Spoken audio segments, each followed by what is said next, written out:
What's happening, everybody? Hope you're doing well. Welcome back to the 30-day roadmap to study abroad, where I guide you to become successful as an international student. Or তুমি এটাকে তোমার ultimate guide to become successful as an international student বলতে পারো. If you're tuning in, it's day 13 of the 30-day series.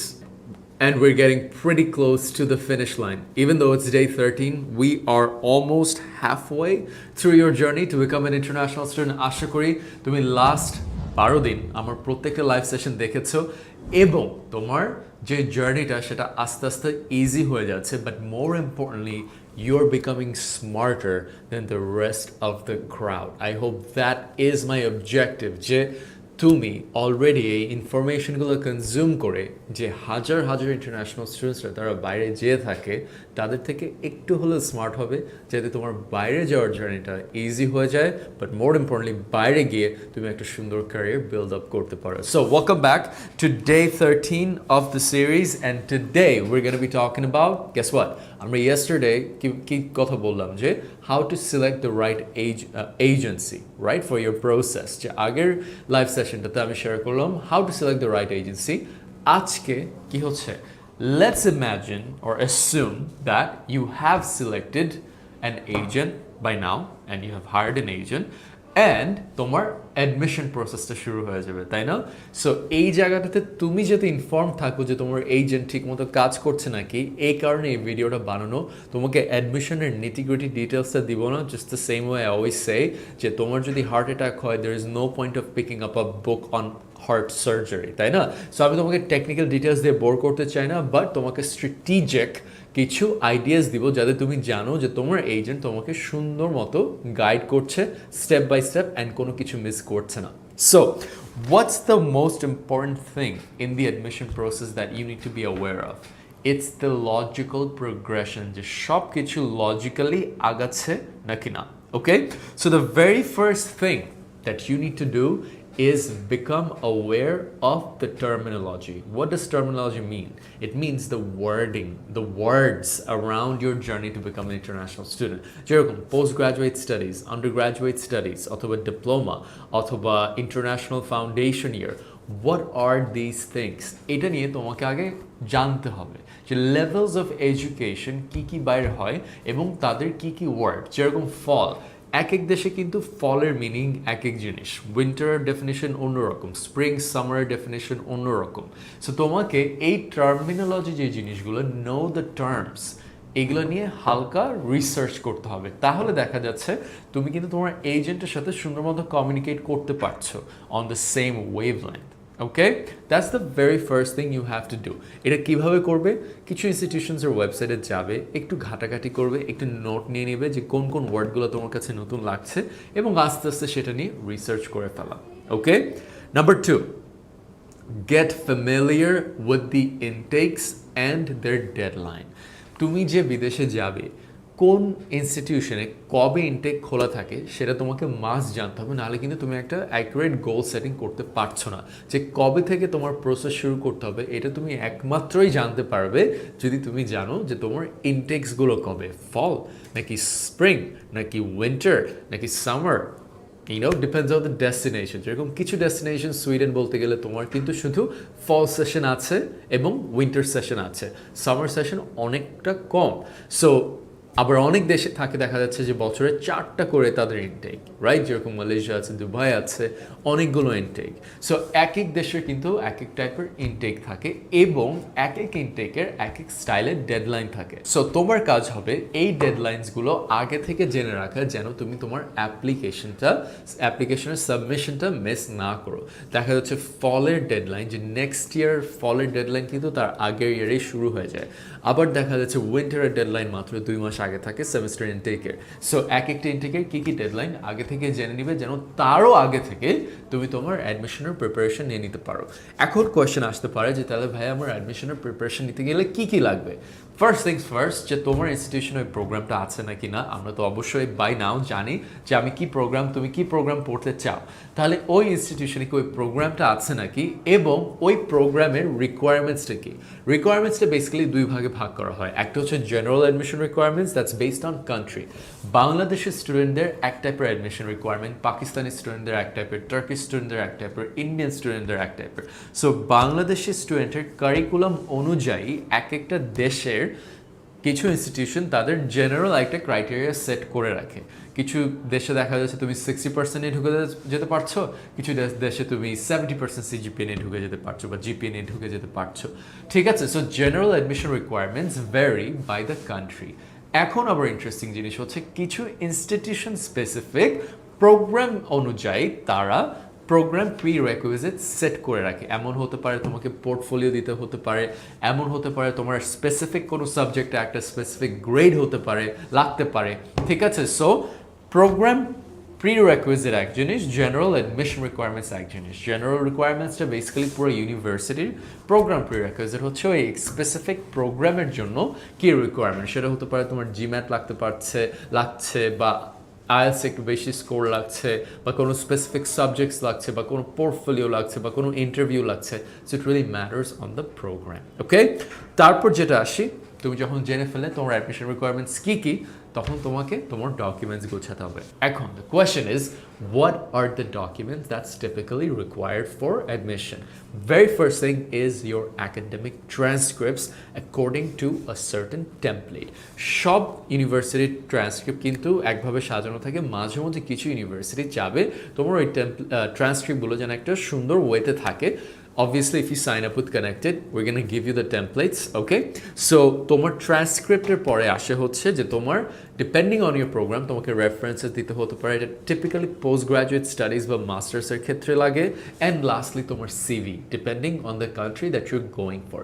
কিছু কান্ট্রিতে দেখা যায় আন্ডার গ্র্যাডেও সিভি লাগে, even if you don't have experience, it really doesn't matter, but তোমাকে একটা সিভি ফরম্যাট করে দিতে হবে। সো তিনটা ডকুমেন্টস টিপিক্যালি লাগে। একটা হচ্ছে গেল তোমার ট্রান্সক্রিপ্ট, এবং সেটাতে তোমার ইংলিশ প্রফিসিয়েন্সিও চলে আসে। তারপর আসে তোমার রেফারেন্সেস এবং তোমার সিভি।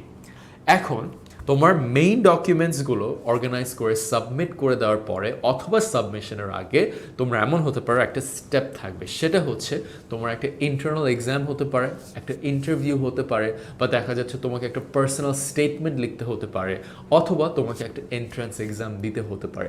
তোমার প্রোগ্রাম অনুযায়ী এই জিনিসগুলো ভ্যারি করবে, but that's something that might be involve an exam or an interview or writing up a good personal statement, okay?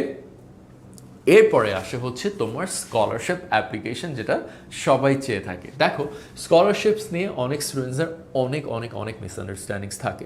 স্কলারশিপকে basically তিন ক্যাটাগরিতে ফেলানো যায়। একটা হচ্ছে মেরিট বেস স্কলারশিপ, সেটা হচ্ছে তোমার গ্রেডস অনুযায়ী এবং তোমার এক্সট্রা কারিকুলার এবং তোমার ট্রান্সক্রিপ্টস অনুযায়ী তুমি যদি এক্সট্রা স্পেশাল স্টুডেন্ট হয়ে থাকো, এক্সট্রা অর্ডিনারি স্টুডেন্ট হয়ে থাকো, তাহলে তুমি মেরিট স্কলারশিপের জন্য কোয়ালিফাই করতে পারো। কিছু দেশের উপরে সেটা দেখা যায় তুমি 90% স্কলারশিপ পেয়ে যাচ্ছ, 100% পেয়ে যাচ্ছ, ওর মাঝে মধ্যে সেটা 30 to 40% হয়ে যায়, ডিপেন্ডিং অন দ্য কান্ট্রি। কিছু জায়গায় 100% থাকবে, কিছু জায়গায় পুরোটা থাকবে না। সো অ্যাজ ইউর এজেন্ট যে তুমি কত পার্সেন্টেজ পর্যন্ত পেতে পারো, এটা গেল মেরিট বেসড। এবং এই টাইপের স্কলারশিপের জন্য তোমাকে আলাদাভাবে অ্যাপ্লিকেশন করে একটা সুন্দর স্কলারশিপ অ্যাপ্লিকেশন জমা দিতে হয়, যেখানে তোমাকে একটা এসে লিখতে হবে, পোর্টফোলিও জমা দিতে হবে এবং এক্সপ্লেইন করতে হবে why you deserve that scholarship. Second যেটা হচ্ছে entrance scholarship. Entrance scholarship basically is very simple.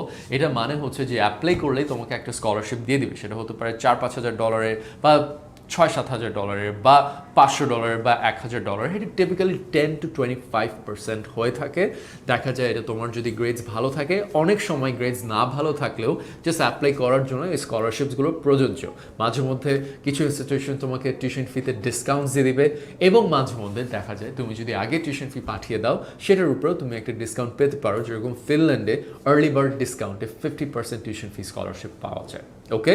তারপর যেটা হয় থার্ড যে ক্যাটাগরিটা, সেটা হচ্ছে country base scholarship or program specific scholarship কিছু প্রোগ্রাম অথবা কিছু কান্ট্রিজের জন্য আলাদা করে স্কলারশিপ দেওয়া হয় যদিও বাংলাদেশ ওই কান্ট্রি বেস স্কলারশিপের জন্য কোয়ালিফাই করে না বাট কিছু প্রোগ্রামের জন্য depending on the students profile the student can actually qualify for specific scholarships. Alright, so these are the 3 types of scholarships which you need to prepare for in advance. Merit হলে তোমাকে আগে থেকে একটু extra layer করে জিনিসটা করতে হবে entrance already হয়ে যায় এবং প্রোগ্রাম স্পেসিফিকটাতেও একটু আগে থেকে তোমাকে প্রিপারেশন নিতে হবে তারপর আসি ধরো তুমি সুন্দর মতো সব গুছিয়ে ফেললে এবং তোমার অ্যাপ্লিকেশন সাবমিট করে ফেললে কিছু কান্ট্রিজে তোমার অ্যাপ্লিকেশন ফিস থাকে কিছু কান্ট্রিজে সেটা থাকে না কিছু কান্ট্রিতে একটু বেশি অ্যাপ্লিকেশন ফিস থাকে কিছু ইনস্টিটিউশনের আবার কম থাকে it really depends so ask your agent which universities have cheaper fees or more fees or doesn't have any fees, okay? And what you can do after your application submission is follow up with the institution regularly so they can actually get back to you. Typically যেটা হয় তুমি যদি actually মাঝে মধ্যে apply করে থাকো দেখবে ইনস্টিটিউশনসরা কিছু সময় তোমাকে রেসপন্স তাড়াতাড়ি দেয় না longest it may take for you to get an admission offer letter is about 2 months.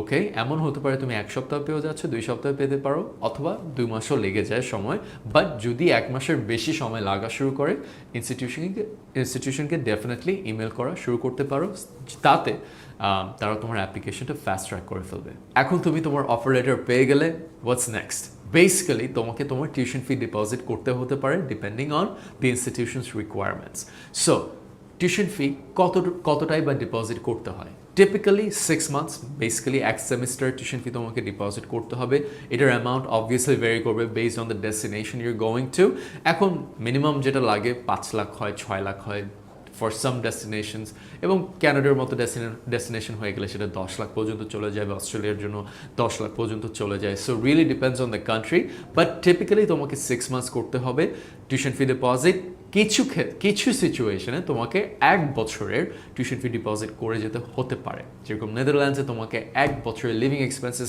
এবং টিউশন ফি এক্সপেন্সেস ব্লক মানি করে রেখে দিতে হয় জার্মানির almost same okay so depending on that make sure to clear out your payment অনেক student এখানে একটা ছোট ভয় পায় সেটা হচ্ছে ওরা মনে করে যে আমি যদি আমার টিউশন ফি ডেডলাইনের মধ্যে না দিতে পারি আমার কি অ্যাডমিশন ক্যান্সেল হয়ে যাবে ভয়ের কিছু নেই জাস্ট ইনস্টিটিউশনকে একটু ইমেল করবে একটা এক্সটেনশন রিকোয়েস্ট করতে তারা সুন্দর মতো সেটা গ্র্যান্ট করে তোমার এক্সটেনশন করে দিবে এবং তুমি আরও সময় নিয়ে টিউশন ফিটা বাইরে পাঠিয়ে দিতে পারো not a problem at all ওকে এরপর হয়ে যায় তোমার জন্য সবচেয়ে important journey which is your visa journey but more importantly অনেক স্টুডেন্টসরা এই ভুলটা করে থাকে সেটা হচ্ছে অফার লেটার পাওয়ার পরে তারা মনে করে আমার জার্নি এখানে শেষ অ্যাডমিশনের সেটা না অনেক সময় তোমাকে তোমার কোর্সের জন্য রেজিস্ট্রেশন করতে হতে পারে তোমার এনরোলমেন্ট কনফার্ম করতে হতে পারে তোমার কোর্সেস অ্যাসাইনমেন্টস প্রজেক্টস সব আসতে থাকে এটা কোথায় আসতে থাকে সো যখনই একটা স্টুডেন্ট অফার লেটার পেয়ে যায় দেখা যাবে তোমার যে ইমেল অ্যাকাউন্টটা দিয়ে তুমি সাইন আপ করেছিলে অ্যাপ্লিকেশনের জন্য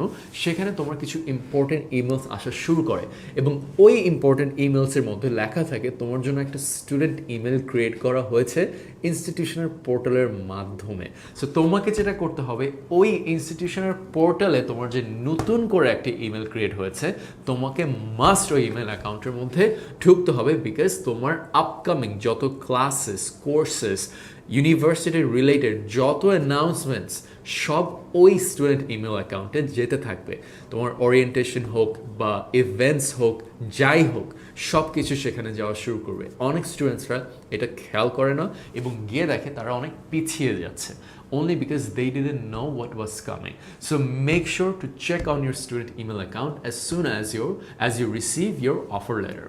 That being said, that is the end of this video. এখন তুমি হয়তো চিন্তা করছো ভাইয়া sounds good. Thank you for simplifying it. But এটা অনেক টেকনিক্যাল একটা journey and how can I actually get help from you guys? So obviously by now you all know যে আমার একটা কোম্পানি আছে Connected Education যেখানে তোমার মতো স্টুডেন্টসদেরকে আমরা পুরো জার্নিতে হেল্প করে থাকি from IELTS training admission processing visa processing all the way up to career development. So if you really want help with every single detail within your admission process, এই যে আমি বললাম তোমার ট্রান্সক্রিপ্টসের একটা ব্যাপার আছে, এন্ট্রান্স এক্সামের একটা ব্যাপার আছে, পার্সোনাল স্টেটমেন্টের একটা ব্যাপার আছে, এগুলো নিয়ে আমরা আমাদের স্টুডেন্টকে খুব সুন্দরভাবে হেল্প করে থাকি। যেরকম তোমার ট্রান্সক্রিপ্টের জন্য টেমপ্লেটস দিয়ে দেওয়া, সিভি বানিয়ে দেওয়া, সিভি তোমাদেরকে বানাতে হবে না, আমরা বানিয়ে দিব। তোমার এন্ট্রান্স এক্সামের জন্য গ্রুমিং করে দেওয়া, ইন্টারনাল ইন্টারভিউর জন্য গ্রুমিং করে দেওয়া, পার্সোনাল স্টেটমেন্ট লিখে দেওয়া, চেক করে দেওয়া, স্কলারশিপ অ্যাপ্লিকেশনের এসে লিখে দেওয়া, সব কিছুই আমরা দেখি all the way up to application submission. Plus, if you need any help with your course registration and checking up your emails or opening up the student profile, our team is here to help you out. So, if you're really looking for help with your IELTS training, admission processing, visa processing, or career development, make sure to sign up through the link below in the comments. My team will get in touch, and trust me, you will love what we have to offer. Come visit us in the office, see how we actually treat you. You're gonna love it. You're gonna love the experience, okay? That being said, আশা করি আজকের ভিডিওটা তোমার ভালো লেগেছে এবং তোমার admission জার্নিতে অনেক হেল্প করবে। তোমাদের যদি কারো কোনো কোয়েশ্চেন্স থেকে থাকে, make sure to post them in the comments. My team and I will do our best to get back to you, okay? That being said, stay great, be great, and I will see you tomorrow.